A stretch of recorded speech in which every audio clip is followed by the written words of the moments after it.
রাজি হে যুবক, দুনিয়াকে নিয়ে রঙিন স্বপ্ন বাদ দাও, জিহাদের স্বপ্ন বুকে লালন করো, শাহাদাতের তামান্নায় উজ্জীবিত হও।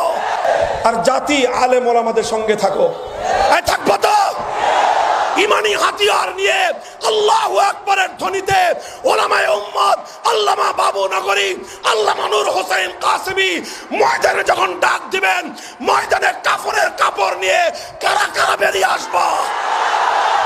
আমি এখান থেকে সর্বশেষ আলামত তোমাদেরকে বলে দিতে চাই।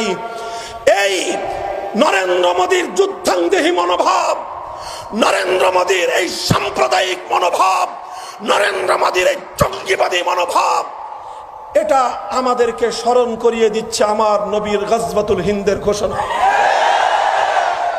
আমরা শান্তি চাই, যুদ্ধ চাই না।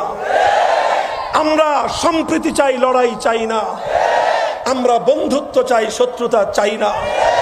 কিন্তু মনে রাখবে, যদি আমাদের বন্ধুত্বের হাতে তুমি গাদ্দারির রক্ত লাগিয়ে দিতে চাও, সম্প্রীতির জায়গায় যদি সাম্প্রদায়িকতার আগুন জ্বালিয়ে দিতে চাও, ৮০ কোটি মুসলমান গজওয়াতুল হিন্দের হাতিয়ার নিয়ে জিহাদের ময়দানে নামবে, জিহাদের ময়দানে নামবে।